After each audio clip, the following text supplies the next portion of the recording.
Hello and welcome. Live from New Delhi, you're watching DD India News Hour, India's voice to the world. I'm Gautam Roy, and coming up in the next hour, hostilities between Israel and Hezbollah intensify. The Israeli army says its fighter jets struck Hezbollah intelligence targets in Beirut.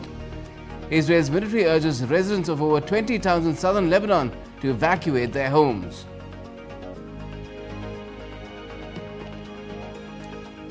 Countries ramp up evacuation efforts from Lebanon in view of the escalating tension in West Asia. Spain, Japan, others evacuate their citizens. Many others make contingency quick exit plans. Britain hands over sovereignty of Chagos Island to Mauritius. The agreement secures UK's rights to operate a military base jointly with the US at Diego Garcia. Washington and New Delhi welcome the deal.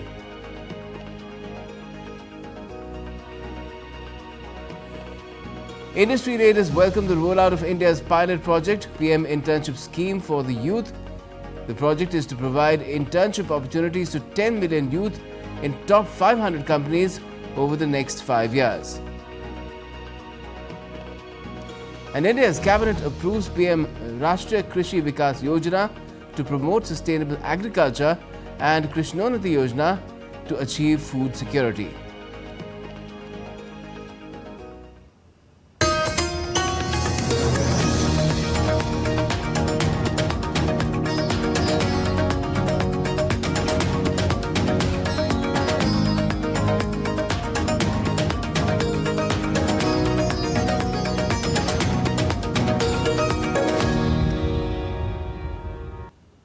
West Asia remains on boil as Israel-Hezbollah exchange heavy fire.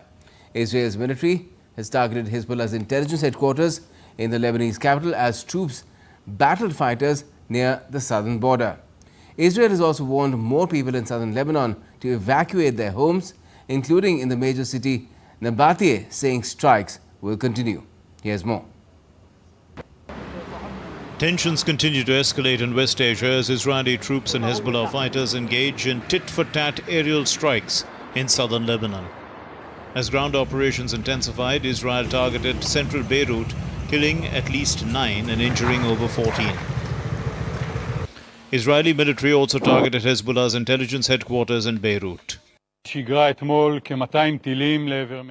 have the capabilities to reach and strike any point in the Middle East, and those of our enemies who have not yet understood this will soon understand. On the eve of the holiday, the IDF is operating and striking on all fronts. In a fresh clash in the southern region, Lebanon's army said it returned Israeli fire for the first time on Thursday in nearly a year of fighting between Israel and Hezbollah after a second soldier was killed by Israeli fire. Israel's military on Thursday announced that the head of the Hamas government in Gaza, Rabbi Mustafa, was eliminated in airstrikes around 3 months ago. Meanwhile, Iran's President Masoud Pezeshkian met with Saudi Foreign Minister Faisal bin Farhan and members of the Hamas delegation in Doha. Pezeshkian's visit to Qatar comes on the heels of significant escalation since Iran launched a series of ballistic missiles targeting Israel. The recent surge of conflict in Lebanon is what we have been warning against since the beginning of Israeli aggression, and it is intensifying. Qatar has strived to reach a ceasefire and contain the conflict. We affirm that we will persist in our mediation effort to end the war in Gaza and secure the release of hostages and prisoners. The frequent strikes in Beirut's southern suburbs has expedited evacuation efforts. Several nations are planning contingency moves that include evacuation by air and sea. UK, Germany, Turkey, Japan, China, Greece have evacuated hundreds. A second Spanish military plane has left Beirut with over 500 people so far evacuated. Hundreds of people arrived in Turkey from Lebanon by ferry on Thursday, choosing to depart via sea, with most flights out of Beirut cancelled amid Israeli airstrikes. We came yesterday by a Dada vessel from port of Tripoli. It took us 12 hours. It was tiring, but it was a wonderful trip. Why did we come on a vessel? The airport is not yet closed, but all airlines are booked. Only Middle East Airlines is operating. Israel's military has urged residents of over 20 towns in southern Lebanon to evacuate their homes immediately, signaling a possible broadening of Israel's incursion into southern Lebanon. International organizations and world leaders have urged all parties to find a diplomatic solution to the conflict in the region. Tripti Tripaঠি's report, DD India. Well, the escalating conflict in West Asia poses a serious threat to regional stability and the global economy.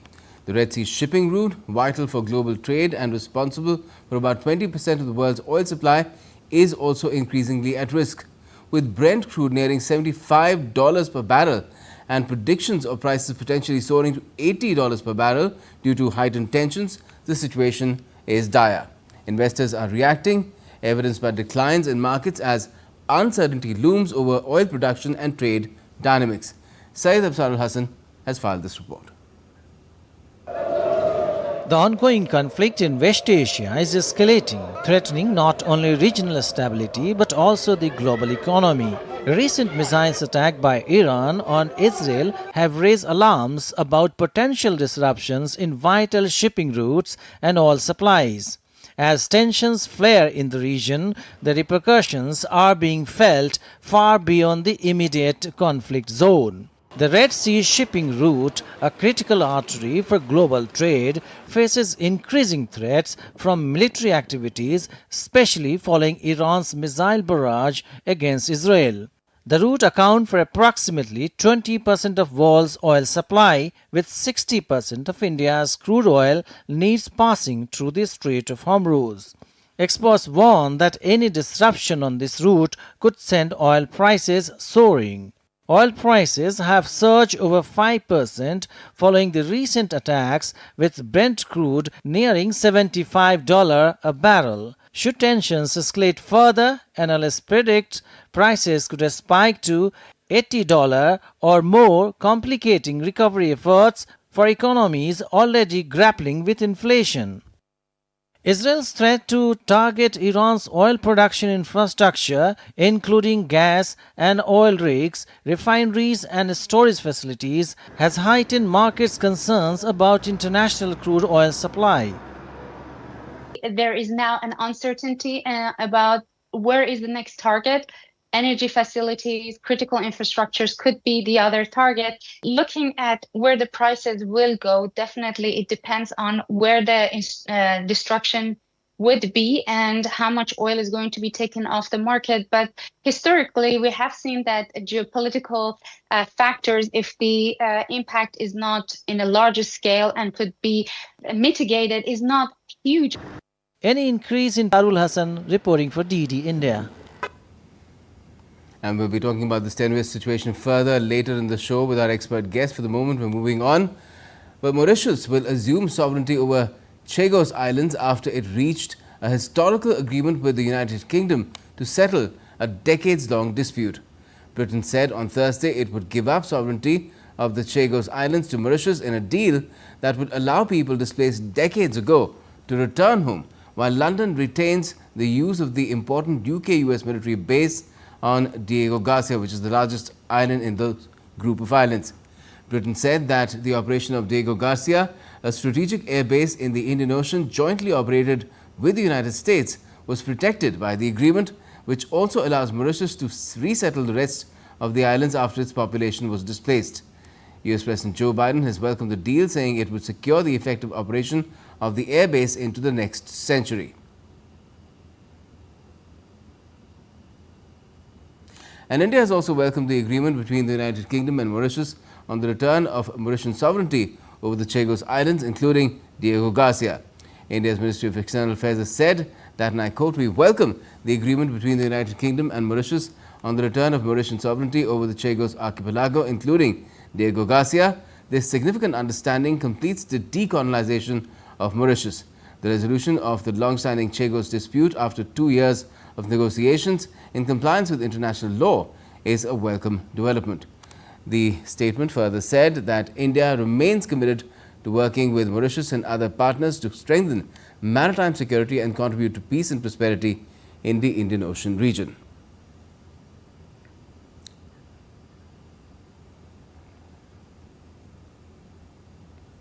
Well, let's talk about this further. Joining us now is former Indian High Commissioner to the United Kingdom, Yashwardhan Singha. Thank you for joining us. If you could just tell us about the significance of this agreement, because it had been something that would, of course, end any vestige of colonization in Mauritius, because that is something that Mauritius had been pursuing. But even strategically, how significant is it? I think it's a very important development, particularly since when Mauritius got independence in 1968.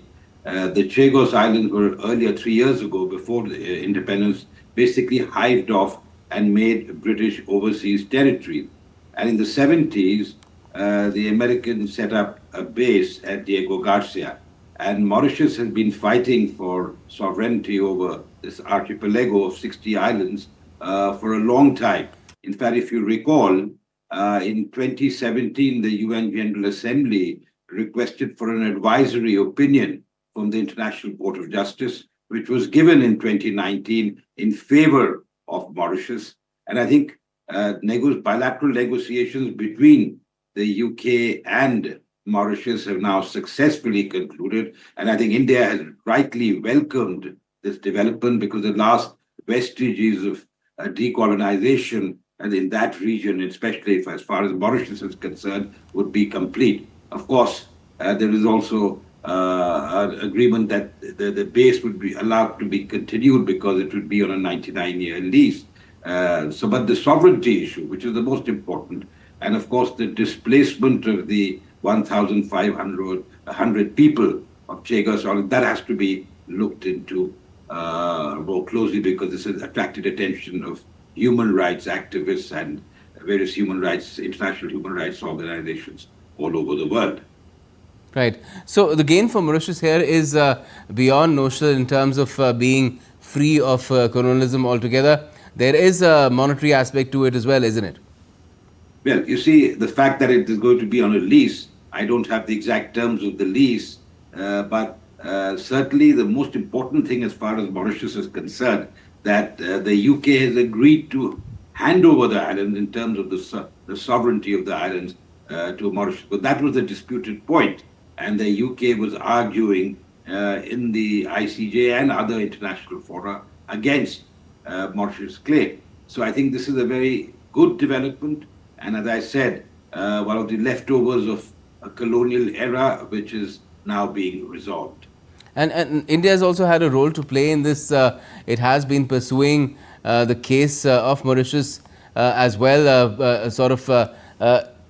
forwarding it or taking it forward with other countries, along with other countries as well?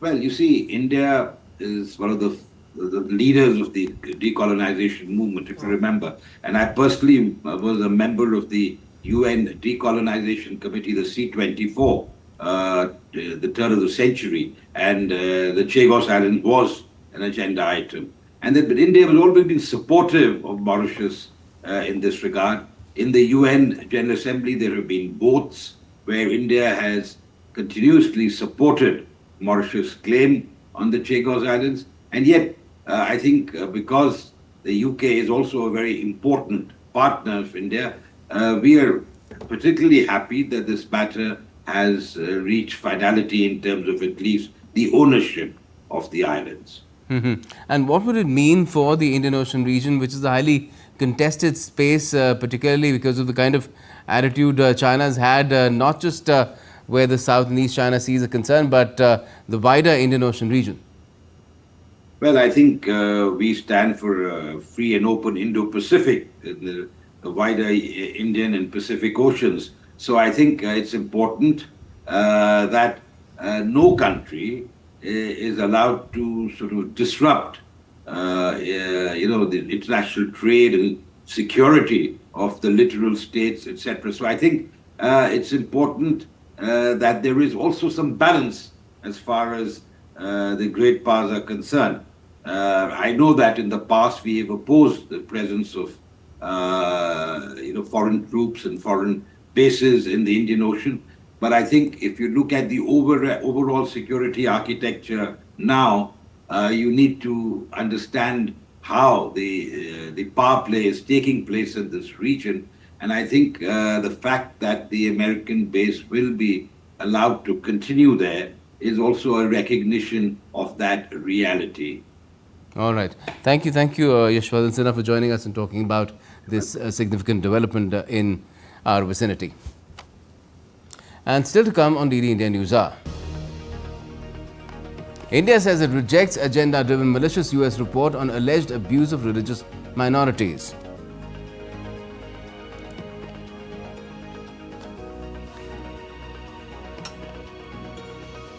EU takes Hungary to court over foreign influence law.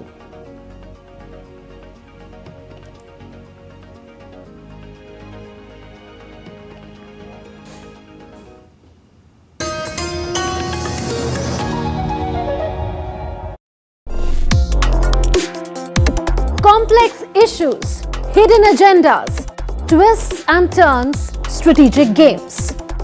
We think all dots are linked. We just need to connect them. Join me every week as I connect the dots to unravel hidden designs in statecraft, mysteries, and decode issues that matter to you. Watch Connecting the Dots with me at these times on DD India.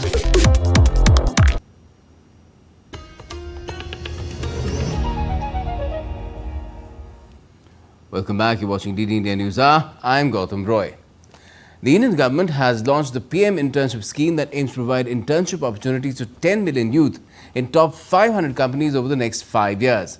India's corporate world has welcomed the government's initiative, as it will not only provide skill development avenues to the nation's young workforce, but also give them job opportunities.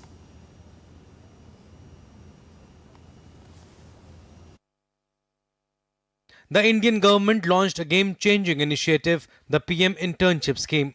Developed by the Ministry of Corporate Affairs, this centralized online platform will connect students with top companies, offering invaluable internship opportunities. The interns will receive financial assistance of Rs 5,000 per month. The cost of the project is estimated to be Rs 800 crore. Prime Minister's Internship Scheme that has been launched today is a really fantastic initiative.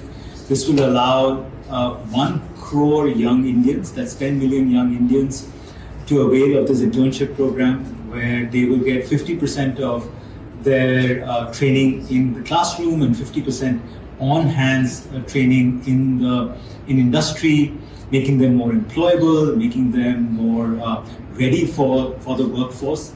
And at the same time, it gives flexibility to the industry to adapt its existing internship programs and align them with the Prime Minister's Internship Scheme.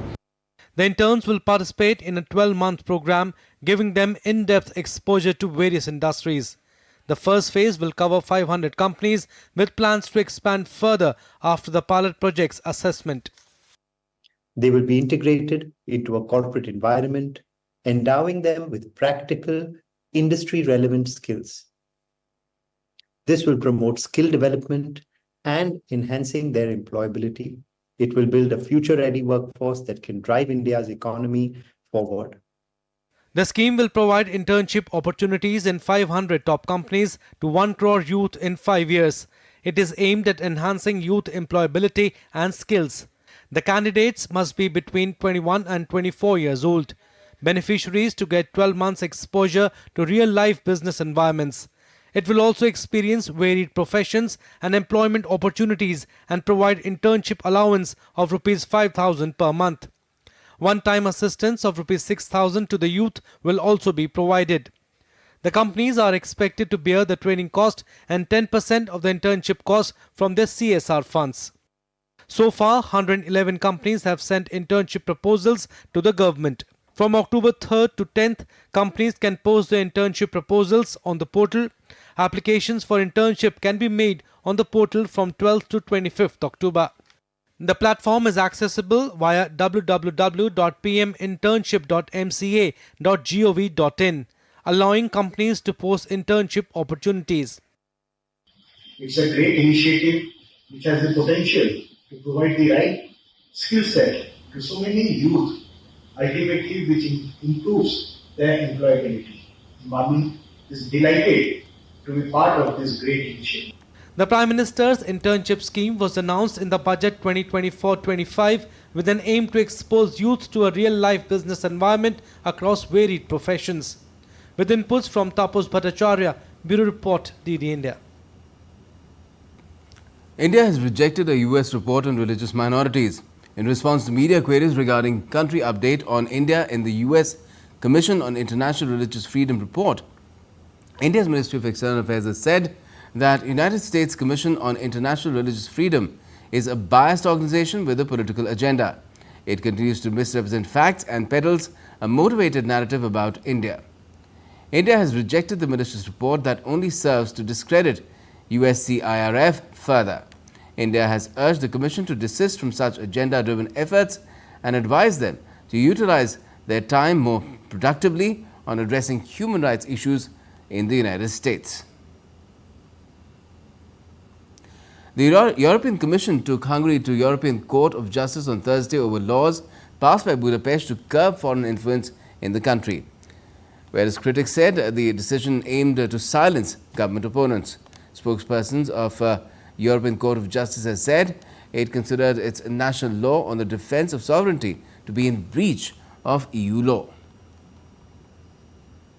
The Commission has decided to refer Hungary to the Court of Justice because it considers its national law on the defense of sovereignty to be in breach of EU law.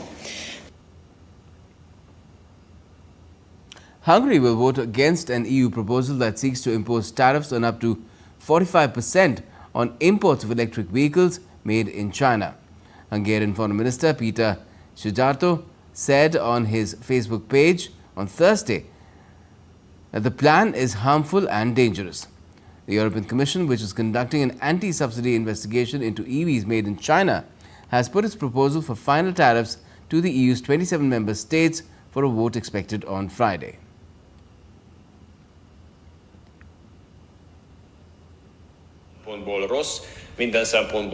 So from every standpoint, the European Commission's proposal to impose tariffs on the Chinese automotive industry is bad, harmful and very dangerous.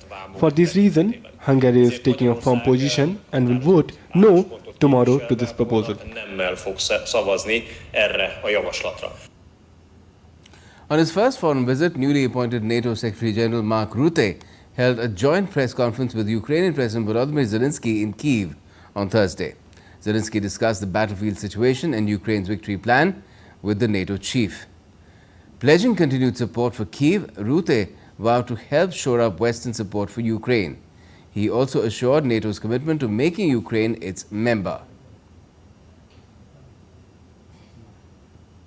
NATO stands with Ukraine for your security and for ours. Ukraine is closer to NATO than ever before and will continue on this path until you become a member of our alliance. I very much look forward to that day. Nations all around the world are grappling with torrential rains, flash floods and landslides.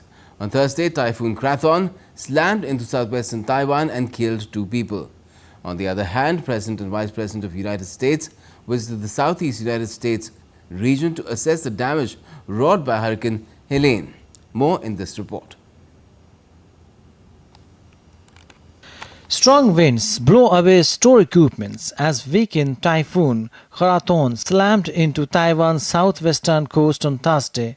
The storm brought torrential rain and heavy winds that have caused landslides, floods and power outages. 2 people had been killed and over 200 have been injured. And a hospital electrical fire killed 6 people in southmost country of Pingtung. Hundreds of flights were grounded and financial markets stayed closed for a second day, though the government warned people to stay at home. When the typhoon started making landfall, the wind was very strong right away. It felt like a force 13 on the wind scale. Our metal shutters and the metal doors up where the water tanks were making loud noises. That was very scary.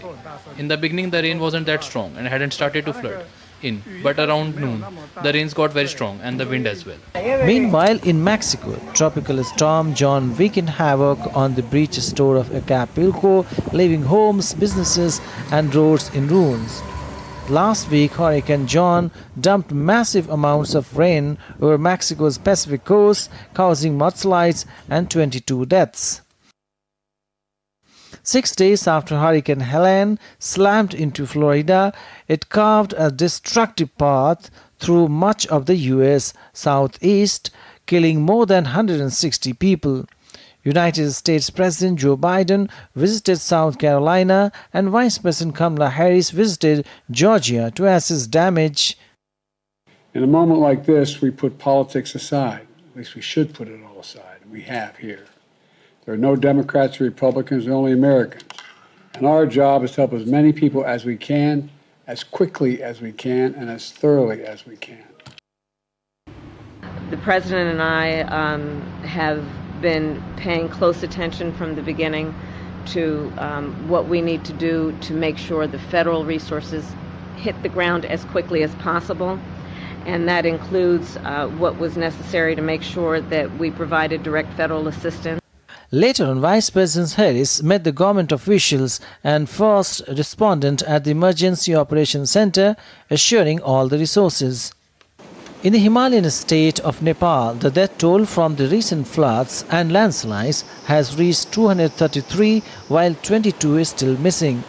Home Ministry of Nepal said more than 17,000 people have been rescued so far. The government has prioritized rescue and relief efforts as roads, highways and bridges have been destroyed due to floods. While in India, Air Force helicopters conducted relief operations in flood-affected eastern state of Bihar's Darbhanga district. 107 government schools to remain closed till further orders. However, it is a matter of relief that there is a slight decline in the water level of Kamla Balan and Kosi rivers in Bihar. The flood water level in villages have also decreased in the past 2 days. National and state disaster forces teams have been deployed in relief and rescue operations. Bureau Report, DD India. Let's now take a look at some other stories making news around the world.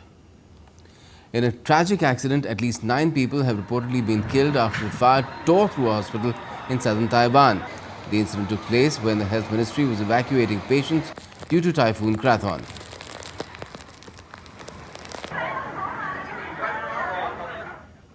Four journalists have been tried in Moscow on Wednesday for links to the late Alexei Navalny.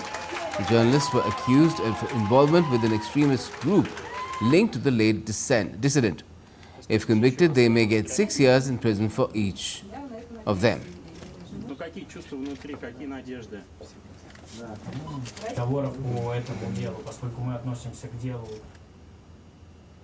25 police officers were arrested in Guatemala for involvement in a human trafficking racket. 2 of the arrested officers are retired.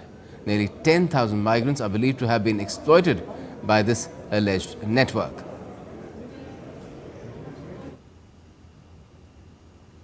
An electric guitar played by the late guitarist George Harrison is expected to be sold for more than $800,000. It will be auctioned next month in the United States. The guitar will be on display at the Beatles Story in Liverpool for the next fortnight before being shown at other museums.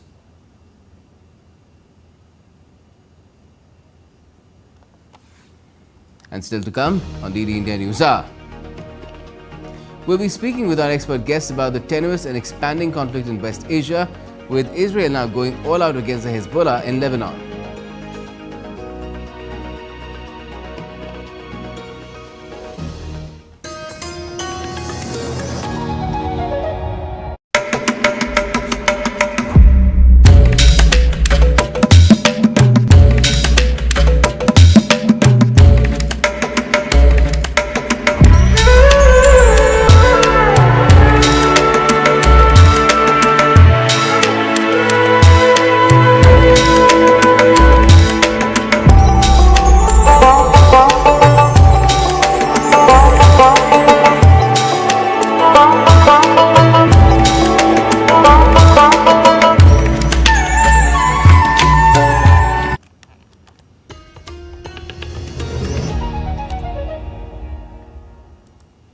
Welcome back. You're watching DD India News Hour. I'm Gautam Roy.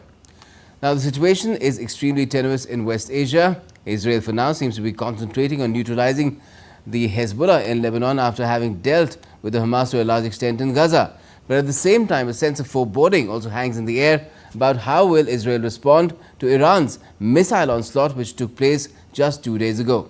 To talk about this developing situation, we have with us Dr. Mohan Kumar, former senior diplomat. Thank you for joining us this evening, Dr. Kumar. What do you make of the situation right now? Do you think that there is any scope here for restraint being shown by Israel? Because right now it seems to be completely focused on the Hezbollah. Having me, Gautam, I think there is very little scope for restraint, frankly. My sense is that both sides are ratcheting up the tension. There is also the issue of saving face. Iran finds itself in an extremely difficult situation where if they don't retaliate, their credibility is going to suffer. They've got their own proxies in the region who will then start losing confidence in Iran. And in Israel's case, I think Israel has decided to go on a particular course of action where it will be very difficult now for Israel to go back. So all in all, this is a dangerous and a combustible situation that you have in the Middle East. Right. And what is Iran trying to do at this moment? Its leader has been in Qatar, in Doha, talking to a lot of other players in the region as well, who've been trying to broker peace, in fact, where Gaza is concerned.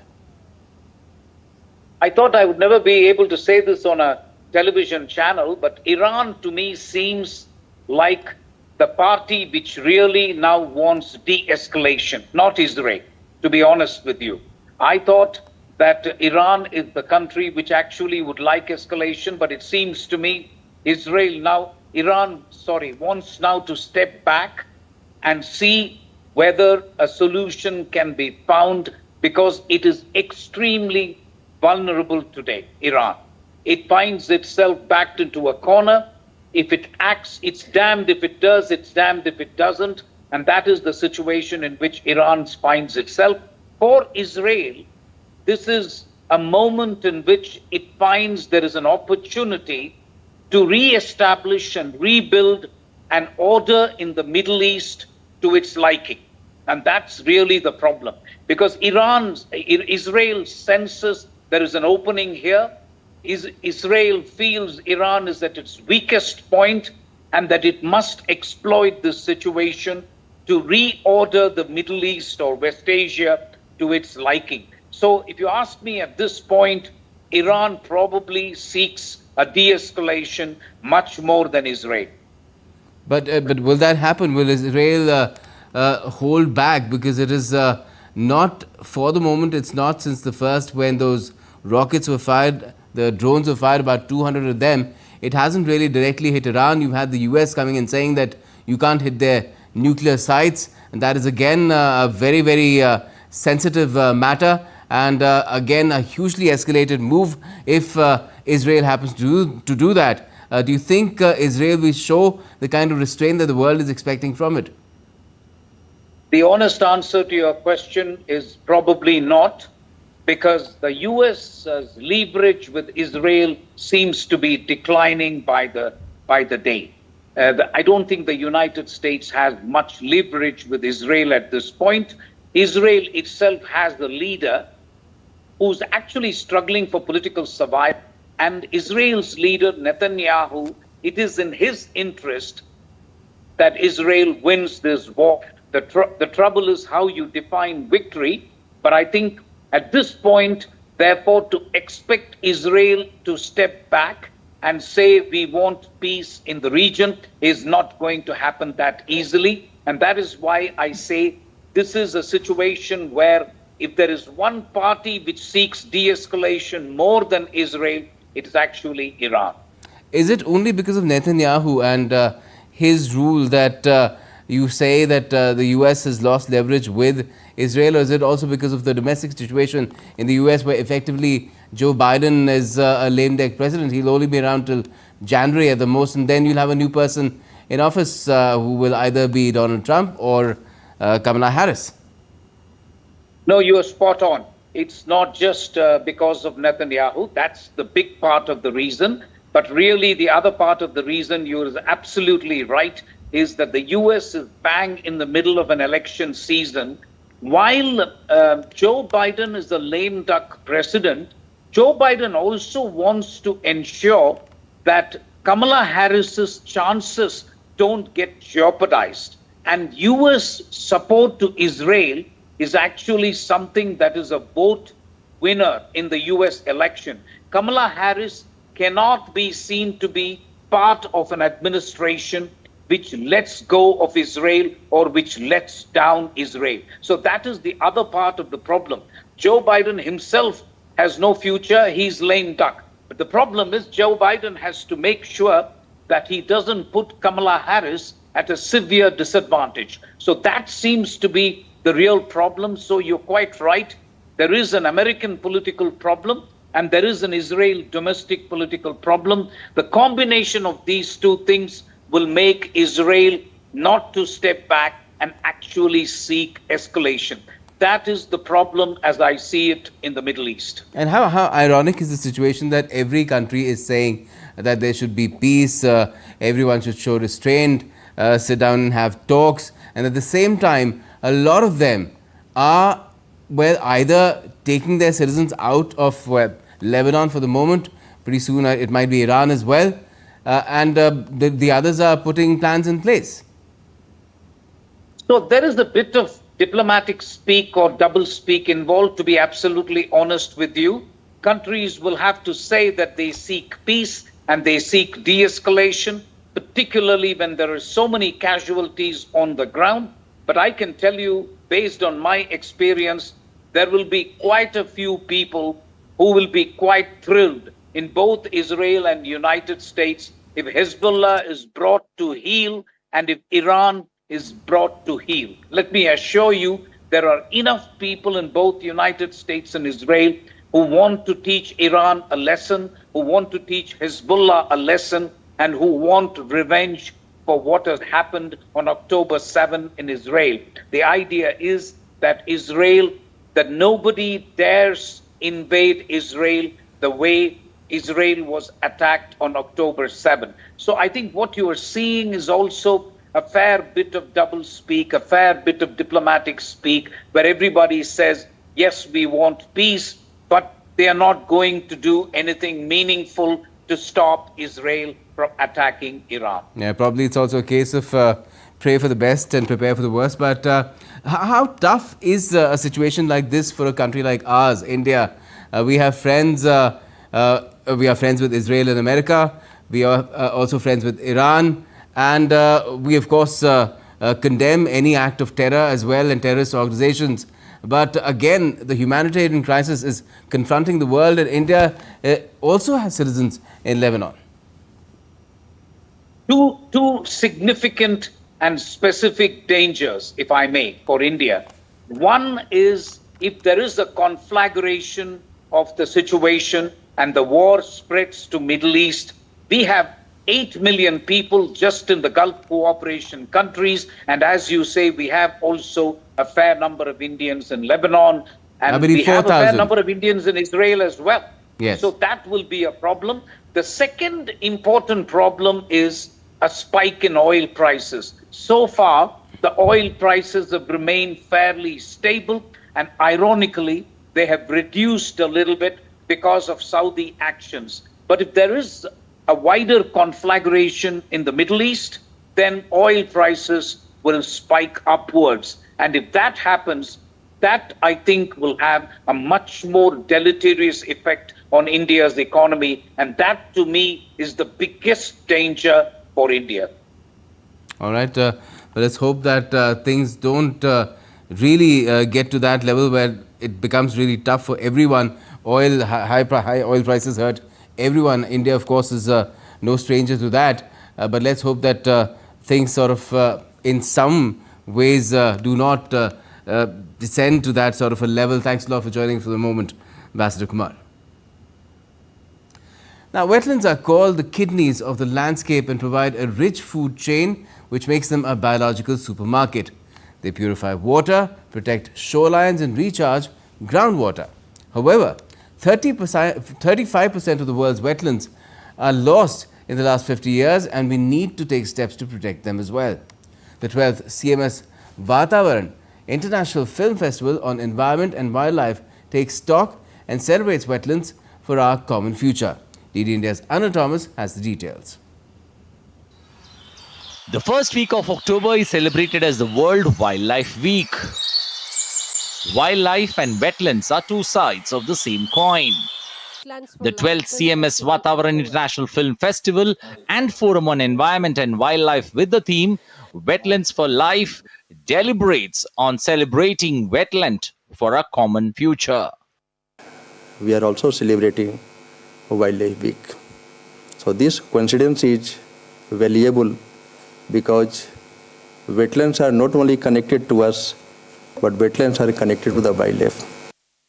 The film festival focuses on steps taken to safeguard and create awareness about the dangers of losing wetlands and its impact on climate change.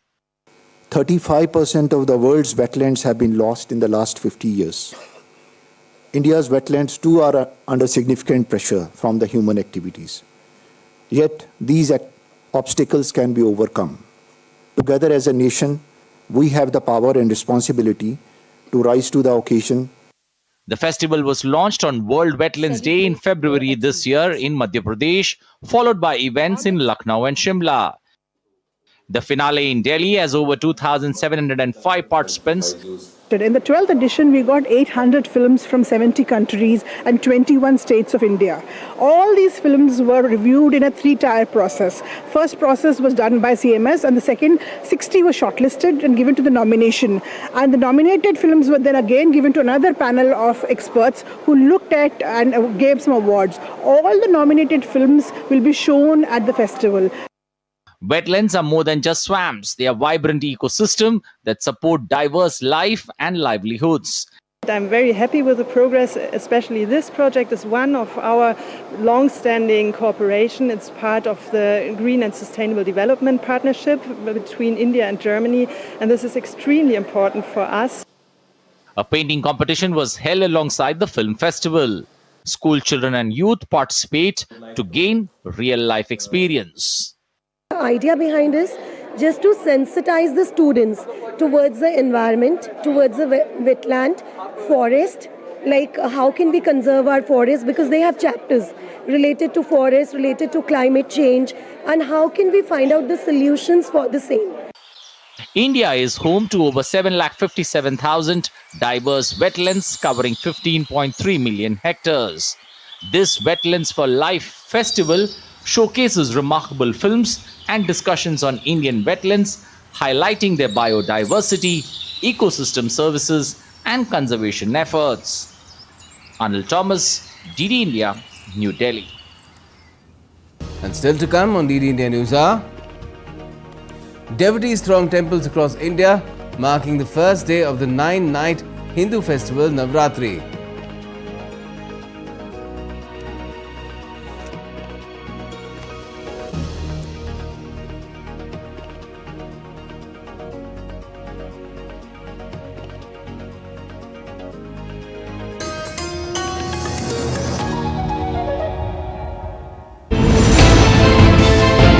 Geopolitics and trade deals. Economic challenges amid development. Hard work and the path to prosperity. It's the economy always. Between walkers, money is what money does and says. Supply creates its own demand. Between the bulls pulls and bears tears. When supply chains globalization and India rises to the podium. We'll get you centered with the economic brief at 8 p.m. every Thursday on DD India.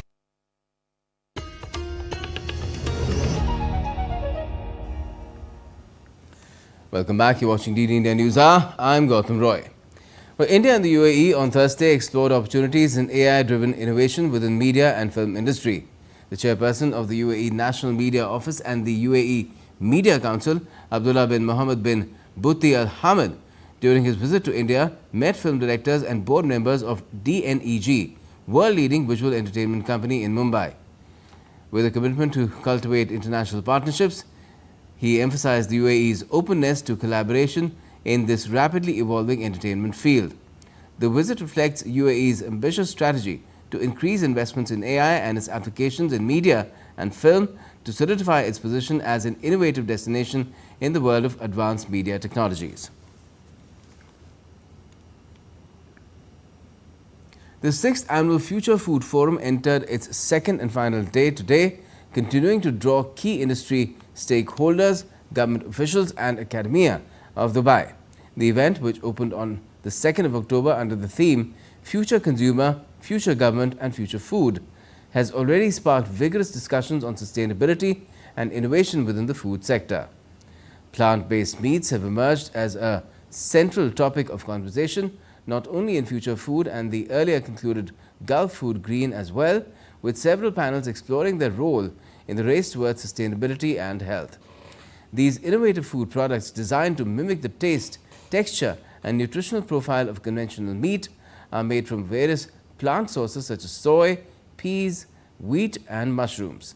Experts at Future Food and the co-located Free From Food Dubai have consistently emphasized the need for a collaborative approach, with several speakers highlighting the importance of partnerships across the supply chain. We are here at the Free From Food Expo, and we are representing the plant-based food area. Actually, with plant-based, we are trying to tackle a major challenge in the whole world, actually, which is meat consumption. Plant-based is about loving the taste of meat, but we dislike the impact it has on our health and our planet. With plant-based, you can use less resources to create the same amount of product, and if you can do it right with the right recipe, you will have as well a great taste. And it's about plant-based. It's like keeping the same recipe you always had in your youth, but without the thing you don't like about meat. The Indian Cabinet, chaired by Prime Minister Narendra Modi, has approved the proposal of the Department of Agriculture and Farmers' Welfare for rationalization of all centrally sponsored schemes operating under the Ministry of Agriculture and Farmers into two umbrella schemes, that is Pradhan Mantri Rashtra Krishi Vikas Yojana, Cafeteria Scheme and Krishonnati Yojana. The schemes will promote sustainable agriculture and will address food security and agricultural self-sufficiency. All components shall leverage technology to ensure efficient and effective implementation of various components. During the cabinet briefing, India's Minister Ashwini Vaishnav added that the government has taken a major decision to increase the income of farmers in India. सबसे पहला जो बड़ा फैसला आज लिया गया है वो है किसानों की इनकम को बढ़ाने से और हमारी मिडिल क्लास परिवारों के लिए फूड सिक्योरिटी से रिलेटेड है। ये आप बहुत अगर ध्यान से इसको समझें, हमारे मिडिल क्लास परिवारों के जो थाली में जितने आइटम होते हैं, मेन आइटम्स, उनमें कैसे हम आत्मनिर्भर हों और कैसे एक एक करके उसमें फैसिलिटीज़ बढ़े, उसका एक बहुत ही होलिस्टिक तरीके से इस आज के कैबिनेट में एक विस्तृत योजना रखी गई है। दो बड़े एलिमेंट्स हैं, एक तो है पीएम राष्ट्रीय कृषि विकास योजना, दूसरी है कृषि उन्नति योजना। Further, Vaishnav said that the focus is on developing the value chain of agricultural products. बहुत ध्यान दिया गया है कि वैल्यू चेन को डेवलप करें। किसान ने सरसों उगाई, उस सरसों का आगे जो उपयोग होना है उसमें एडिबल ऑयल निकलना, फिर एडिबल ऑयल को प्रॉपर्ली रिफाइन करना, पैकेजिंग करना, करके अपने घर में रसोई तक पहुंचाना। Across India, devotees throng temples to celebrate the beginning of Navratri, a vibrant festival dedicated to goddess Durga. The 9-day event, marked by fasting, prayers and festive rituals, is one of the most significant in the Hindu calendar. Let's take a closer look at how millions across the country are celebrating the first day of Navratri.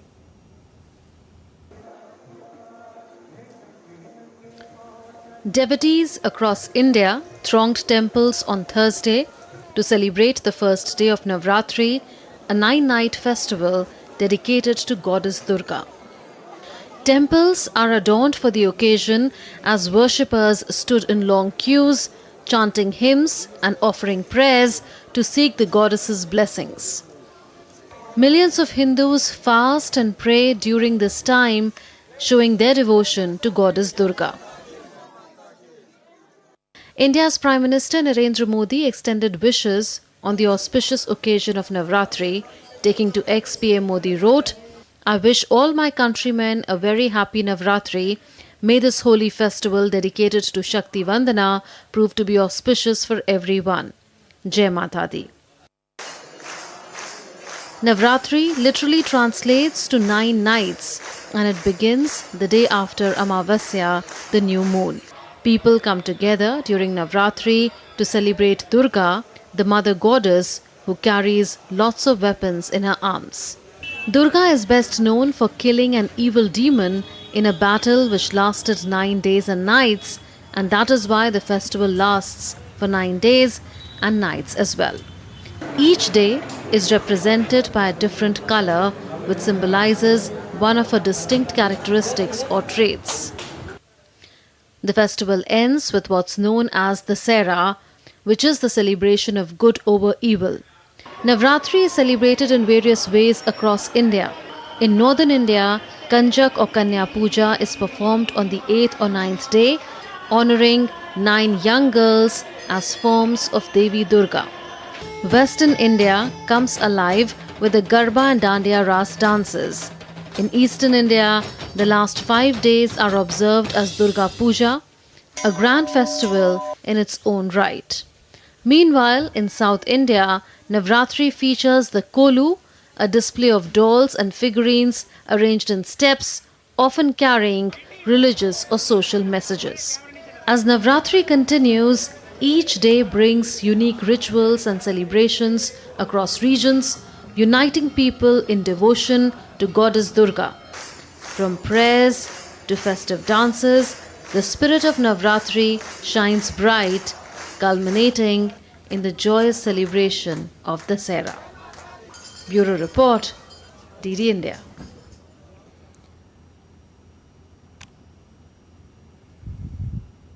And it's time now to get to some sporting updates as well. Now, India's Minister for Youth Affairs and Sports, Dr. Mansukh Mandavia, chaired the 4th meeting of the General Council of the Khelo India scheme in New Delhi. In a significant announcement, the minister said that a draft sports policy has been released on the ministry's website for public consultation. This policy aims to modernize and update the current framework in line with the evolving sports landscape of the country. Stakeholders as well as the general public are invited to submit their feedback.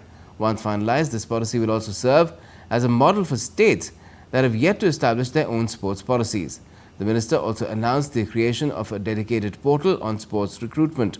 During the meeting, the minister also reviewed the progress of the Khelo India scheme and held detailed discussions on improving sports infrastructure and facilities to enhance athletes' performance. With an eye on a maiden ICC World T20 trophy, the Indian women's cricket team is all set to take on New Zealand in the opening encounter on Friday in Dubai. Harmanpreet Kaur's side has come into the tournament ranked 3rd in the world and having reached at least the semi-finals of the last 3 editions.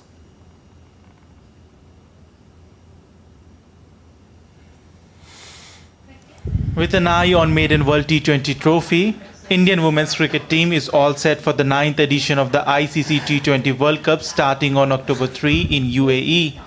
Led by Harmanpreet Kaur, the Indian team boasts of star players in their lineup: Smriti Mandhana, Jemimah Rodriguez and Renuka Thakur along others, adding to the firepower. India has seen a rather quiet build-up with no international matches for nearly 2 months before the showpiece event. The national team was last in action in the T20 Asia Cup final against Sri Lanka, but lost the marquee clash largely due to poor fielding and struggles against Spain.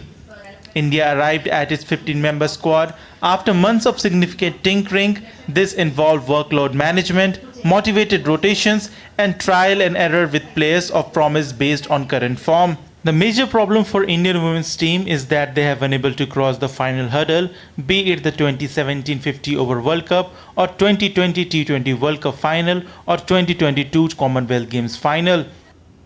Grouped alongside the White Ferns, defending champions Australia, reigning Asia Cup champion Sri Lanka and Pakistan, India will start their campaign under the lights on October 4 against New Zealand in Dubai. They then take on arch rivals Pakistan on October 6. They play Sri Lanka on October 9, while they last face Australia on October 13. India have participated in all 8 editions of the T20 World Cup but have never won the title. In 2009 and 2010, India was ousted in the semi-finals, while in 2012, 2014 and 2016, India could not go past the first round. In 2018 and 2023, India reached the semi-finals but could not go through to the final, and in 2020, India lost in the final.